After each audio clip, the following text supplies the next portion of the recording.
Thanks for joining us for Faith Nation. I'm Heather Sells. The single article of impeachment against former President Donald Trump heads to the Senate today. Both sides have agreed to a 2-week delay for the trial. And now Trump faces the possibility of new allegations. CBN senior Washington correspondent Tara Mergener is here to explain. Tara. Heather, Mr. Trump is already charged with incitement of insurrection, but now there are allegations that he considered using his Justice Department to overturn the election.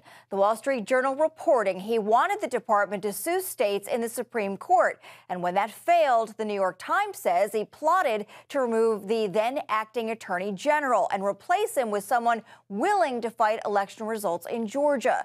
The Justice Department has not commented on those reports, nor is the president. The Senate is now controlled by Democrats who need at least 17 Republicans to vote to convict Donald Trump on the insurrection charge. But a growing number are now blasting the trial before it even begins.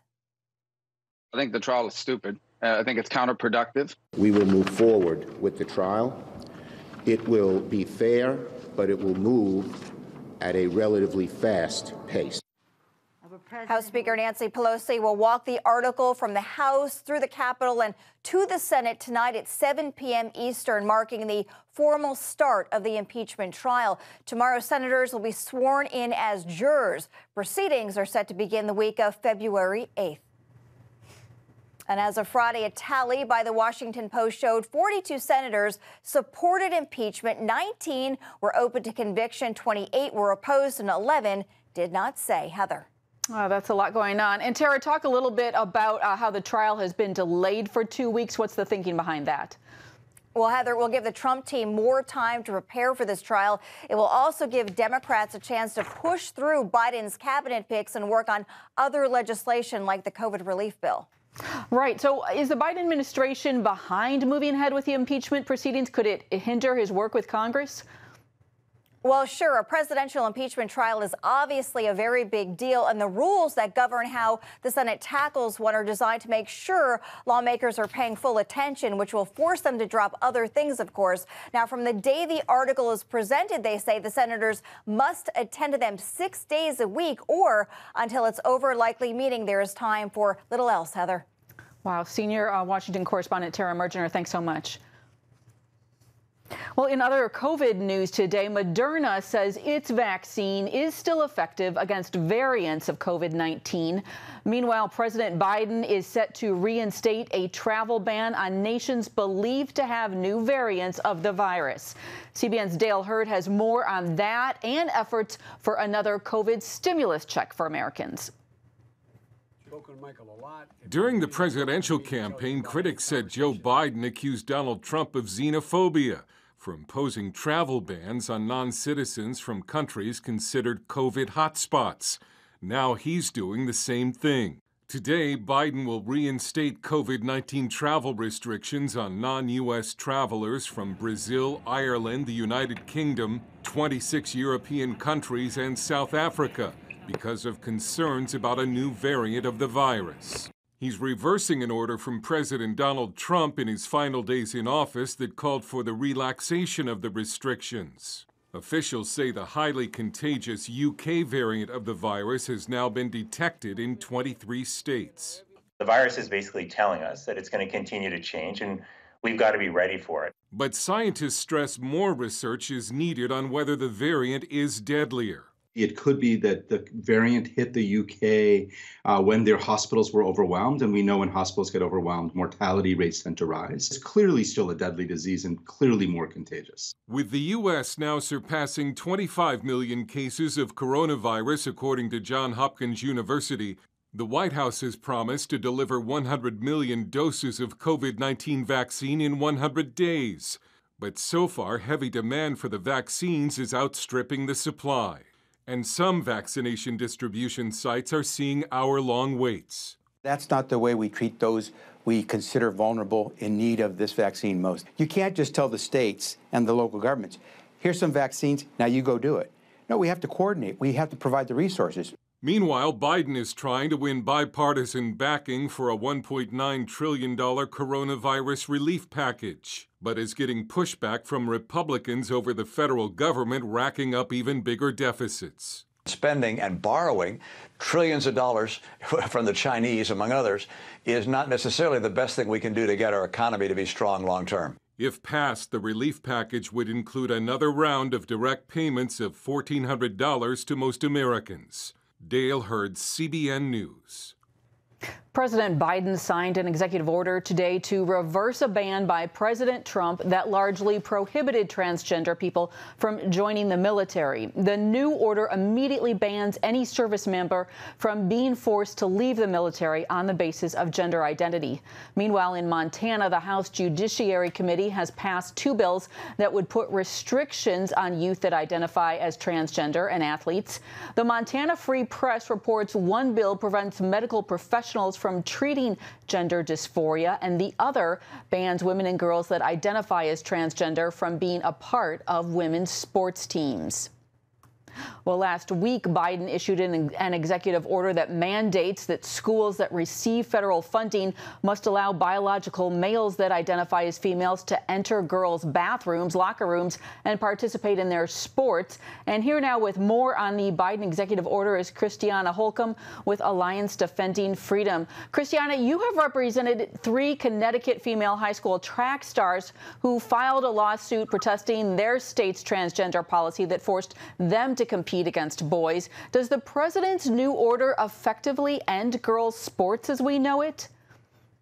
It does. So this executive order is an irresponsible abuse of power. It's unlawful and contradicts Title IX, and it does effectively eviscerate women's sports. We've already seen this play out across the state of Connecticut, where 2 biological males have swiped 15 women's state championship titles over the course of just a couple of years and really devastated female sports across the state. So this order also forces public high schools to allow biological boys in girls' restrooms and locker rooms or lose federal funding. Might this be an order that immediately gets challenged in the courts and eventually makes its way to the Supreme Court? Where do you see this all going? Well, quite possibly. We'll have to wait and see how the agencies implement the order itself. But I certainly hope this doesn't make it all the way up to the Supreme Court. It should not. It does not need to. This is a patently unlawful executive order. It contradicts federal law. And frankly, it's harmful to women and girls across the country. And we know this. This is not what the American people want. All right, Christiana Holcomb with Alliance Defending Freedom. Thanks so much for your time. Thanks for having me. Former Trump White House press secretary Sarah Sanders has announced her campaign for governor in her native Arkansas. She says she is running to defend American freedoms against radical left socialism and tyranny.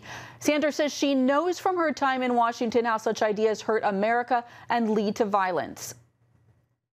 I was the first White House press secretary to require Secret Service protection because of a credible, violent threat against me.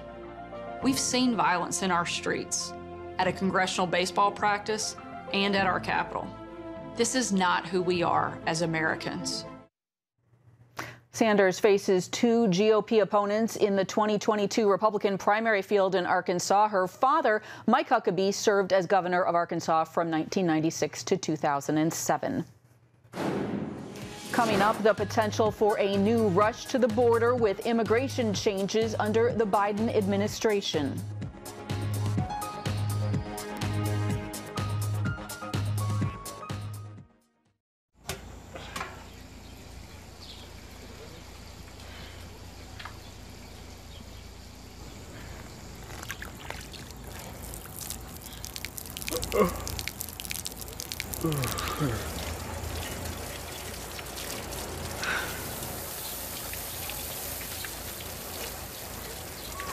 Life is better with a good night's sleep. Get your free DVD or booklet of Protect Your Sleep.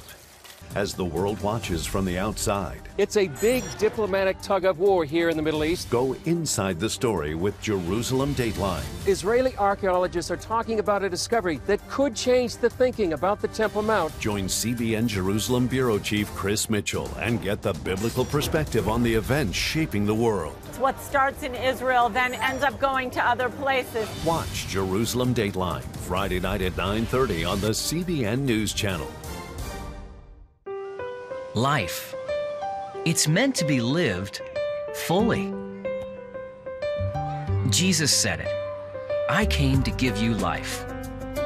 Life to the fullest. Life in your family. Life in your finances. Life in your body, mind, and spirit. Life in your everyday.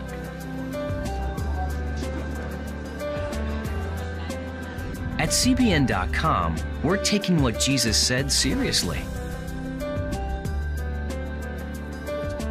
We're here to help you discover life. Life. Live it fully. CBN.com.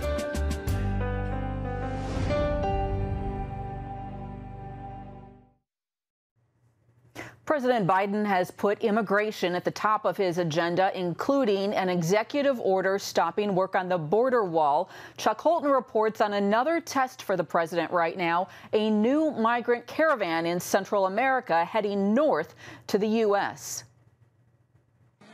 Thousands of Honduran migrants clashed with police in the Guatemalan border town of Chiquimula. They're heading for the United States, determined to get in line for a promised amnesty by the new Biden administration.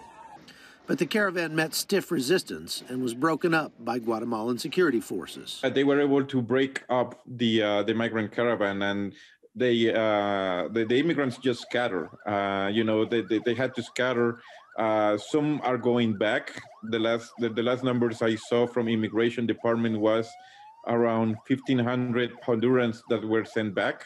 But there are still around 4,000 to 5,000 that are still in the country but are scattered.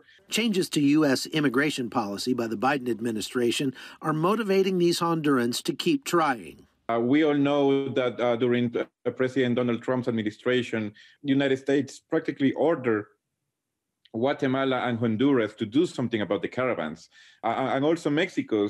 But they're saying that because of Biden is about to take office, maybe his immigration policies are going to be more relaxed, and he's going to offer immigration possibilities to anybody. In a Senate hearing Tuesday to vet Alejandro Mayorkas, Biden's pick to head the Department of Homeland Security, the nominee spoke of Biden's commitment to providing relief for the caravans. President-elect Biden and people who will be joining his incoming administration have spoken about the fact that there is a commitment to follow our asylum laws, to enforce our asylum laws, and that means to provide humanitarian relief for those individuals who qualify for it. But Border Patrol officers already have their hands full, as overwhelmed hospitals in Mexico send thousands of COVID refugees streaming into the U.S. every day. So far, 21 Border Patrol officers have died from the virus in the past year. When it comes to the individuals that are just crossing illegally, they're not taking much precautions. A lot of these individuals, obviously, they're coming across. They're not wearing any type of mask. They're just trying to, get here when agents are trying to catch them. There were reports that a lot of immigrants in the border gave positive diagnose on COVID, and some were infected. So that's why the government decided to break it up and send it back, because it could be a health hazard. Pandemic or not, the Biden administration's talk of a sweeping amnesty for illegal immigrants is foremost in the minds of these Hondurans. And the incoming DHS secretary knows he has his work cut out. That cannot be accomplished with just the flick of a switch and turned on day one, that it will take time to build the infrastructure and capacity so that we can enforce our laws as Congress intended. Translation, get ready for a huge wave at the U.S. southern border. I'm Chuck Holton for CBN News. And we're joined now by Matt Soerens, U.S. Director of Church Mobilization at World Relief. Matt, you have been following immigration trends for many years now. What can you tell us about what is happening in Honduras and what's motivating this current caravan that we're seeing? Yeah, thanks, Heather. We're glad to be with you. You know, I think it's notable that these folks are trying to come from Honduras. Honduras has had a really rough several months. There have been 2 hurricanes that have really devastated the country, in addition to a lot of political instability and some corruption, and COVID, which is terrible everywhere. But for the poorest of the poor in a country like Honduras, you know, a mandated shutdown means people just don't have enough to eat. So, you know, I think people wanting to get out of that situation is understandable, and I think a Christian response to that ought to be Jesus's response when he saw a crowd of people, which when his disciples said, wow, there's too many of them, send them away. Jesus's response was, well, give them something to eat. And we should be thinking what we can do out of compassion, especially because many of these people are brothers and sisters in Christ. I do think it's important to note, though, that it's not very likely that many of those people actually make it to the U.S.-Mexico border, at least if, as we just heard, if governments in Mexico and Guatemala continue to try to keep them from doing so. And it's also worth noting that those who are coming, I mean, if you want to sneak into the United States, the best strategy is not to join a caravan of thousands of people. I mean, that's not what they're trying to do. Well, let me ask you this. We know that the Biden administration is really has a completely different immigration agenda from that of the Trump administration. How much is that playing in the minds of these immigrants coming? Is that encouraging them to come to the U.S.? I mean, I think that could be a factor because there's always confused information, although it is worth noting that the immigration reform proposal that President Biden proposed last week would not qualify. These individuals would not qualify for it. People would have had to have been in the United States before it was before the date it was proposed. But they may not know that. But it also isn't solely a function of that because we don't see these caravans coming from every other country in Latin America. I think it's largely fueled by a very unstable situation in Honduras in particular. All right. Well, let me ask you, there's concern about a border surge this year. From your vantage point, do you think that's likely? What are you expecting to see this year? You know, I think we will always see people arriving at the U.S.-Mexico border. I think our government needs to build the infrastructure to discern between people who would be seeking to cause harm to the United States, which we absolutely have an obligation, as our government has an obligation to keep out, and those seeking to avail themselves of protections offered under United States law, such as asylum. So asylum says if you have a credible fear of persecution, and you can prove it, you should be allowed to stay in the United States. And it's important that we have an orderly, humane process to consider those people. I don't necessarily think, you know, we don't know yet how any changes will change. I mean, we've had very high numbers of families in particular coming in the last several years under the previous president. It's possible we'll see that revive. Again, COVID has thrown a lot of this off. At the moment, asylum requests are not being considered at the U.S.-Mexico border in general, and that's continued so far under the new administration. But I think it's a little too soon to say how this will affect things. But one thing that the Biden administration proposed that I think is wise is to actually address the root causes in Central America. The more that the U.S. can do through governmental policy, but also individuals, churches, nonprofits, to address the extreme poverty, the corruption, the violence that is really compelling a lot of families to flee, that's both the right thing to do in terms of it's compassionate and cares for people made in God's image. It also would reduce the number of people seeking to come to the United States to request asylum. All right, Matt, we have just about a minute left, but I wanted to ask you about refugees. We know the Biden administration has indicated it wants to increase the number the U.S. lets in. What kind of increase do you expect in this first year? Yeah, we haven't heard final word yet, but during the campaign, President Biden said he would put the refugee ceiling at 125,000 refugees. So that's a significant increase over what it currently is, and that is in the president's authority to change that ceiling. It's not historically unprecedented. It's actually lower than levels that were set by President Reagan or President George H.W. Bush or President Carter going back quite a ways. So I think the U.S. definitely has the capacity to rebuild to the point of welcoming that number of refugees.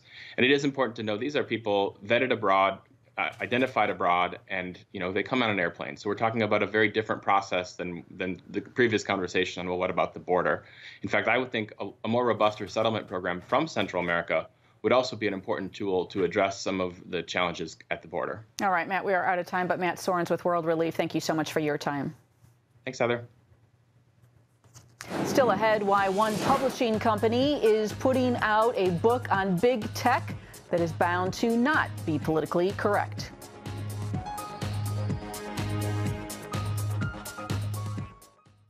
On October 1st, 1961, history was made when a tiny station began transmitting the first signals of the Christian Broadcasting Network. CBN, the Christian Broadcasting Network.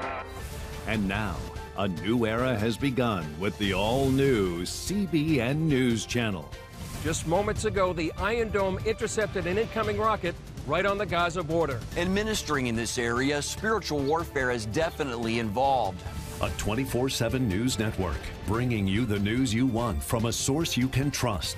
In Kenya, 40% of the medical services are actually provided by these Christian hospitals. Let's talk about the economy. Believers here are joining together to win people to Jesus Christ. All your favorite shows now in one place. Go to CBNNewsChannel.com to find out how to get the CBN News Channel on your TV all day, every day. CBN News.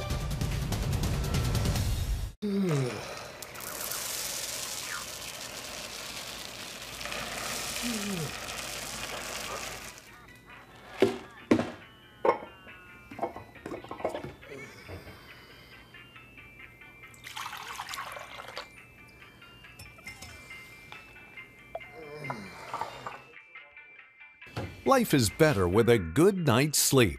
Get your free DVD or booklet of Protect Your Sleep today. Life. It's meant to be lived fully. Jesus said it. I came to give you life. Life to the fullest. Life in your family. Life in your finances. Life in your body, mind, and spirit. Life in your everyday. At CBN.com, we're taking what Jesus said seriously. We're here to help you discover life. Life. Live it fully. CBN.com. A top publishing company, Simon & Schuster, has canceled the publication of an upcoming book on big tech by Senator Josh Hawley, citing what it called his role in the January 6th Capitol riot. Now, Regnery Publishing says that it will publish the book, and we're joined by the president and publisher of Regnery, Thomas Spence. Thomas, thank you so much for joining us. Talk about why did you decide to publish Senator Hawley's upcoming book? I'm sorry, Heather, I'm not getting a very good reception of the sound. Could you repeat that question? Yes. Please talk about why you did indeed decide to publish Senator Hawley's book. Sure. I think there is a big problem in publishing in this country right now, which is that blacklisting has gone from being the business's dirty little secret to being a form of virtue signaling. It's now a publisher's biggest boast. Publishing houses are more concerned about whom they will not publish than who they will publish. And that's what happened to Senator Hawley. And Regnery, which has been around for 75 years, publishing things that a lot of people don't like, has decided to take a stand on this. And we think Senator Hawley's book is important. It addresses very important questions about the power of big tech, and it's a disgrace that the publisher that was already planning to bring it out decided to cancel it for reasons that were extraneous to the book. So we're happy to step in. Well, it's interesting because, of course, you and other independent publishers rely on large partners to print, distribute, sell your books. Do you think your stand could really hurt or cost you your business? Well, fingers crossed. We are dependent on some of the major publishing houses. Simon & Schuster, just by coincidence, happens to be our distributor. That means they warehouse and ship our books. We're dependent, obviously, on Amazon, Google, lots of these big companies that have become pretty ferociously woke in the last few years. So we're hoping that these companies' financial interest in selling books will outweigh the pressures that they have, the political pressures. But what's worrisome is that a lot of these big companies are making decisions that are obviously not in their business interest. It was not in Simon & Schuster's financial interest to cancel Senator Hawley's book. But they will do it if they are feeling the pressure from the sort of the woke left, the woke mob, as Senator Hawley called it. Can you explain that a little more? So you are telling me that they are feeling this pressure from woke groups to not publish books when they would stand to make a lot of money from publishing those books. How does that work?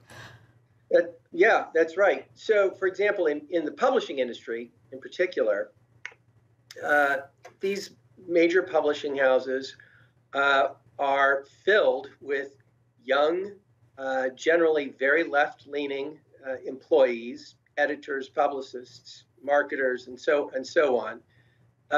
And I mean, it's always been that way, but what's new is the power that these young junior employees are starting to exercise. So when they get their dander up, they protest, they raise a stink, and the people who run these companies are cowering before them.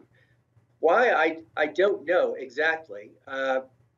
Maybe some of it is sympathy, but there seems to be a lot of fear there. Everyone is afraid. All right. Well, we have to wrap it on that. But Thomas Spence with Regnery Publishing, thank you for your time. Thanks for having me. Winning culture starts at the top, and these two NFL teams proved it in their paths to Super Bowl 55. See the winning matchup next.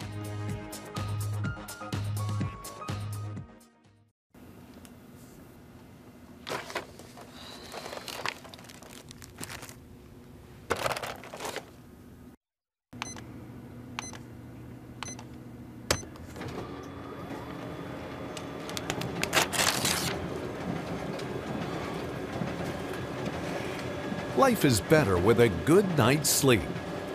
Get your free DVD or booklet of Protect Your Sleep today.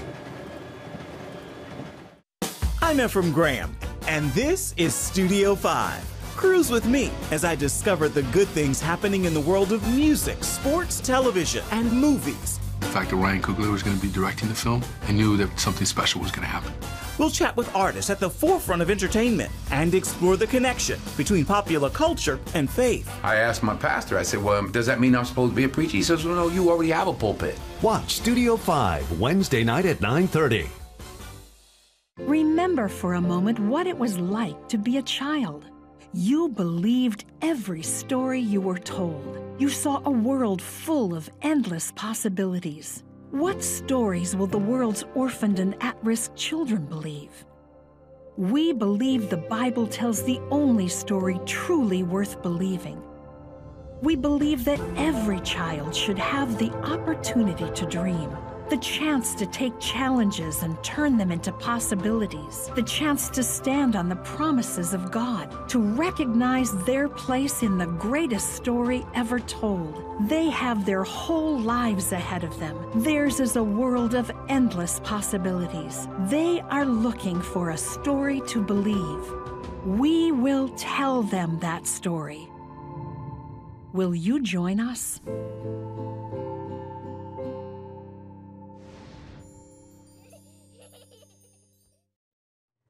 The Tampa Bay Buccaneers and Kansas City Chiefs will face off in Super Bowl 55. Quarterback superstars Tom Brady and Patrick Mahomes will lead their teams against each other, but both express mutual respect for the other team. To go out there and have a chance to repeat and get to do it against the best, I mean, it's something special, and I'm excited for the opportunity. And the Buccaneers will be the first team in NFL history to play a Super Bowl at home, and they will host the Chiefs for their second straight AFC championship. That is it for this edition of Faith Nation. Have a great day.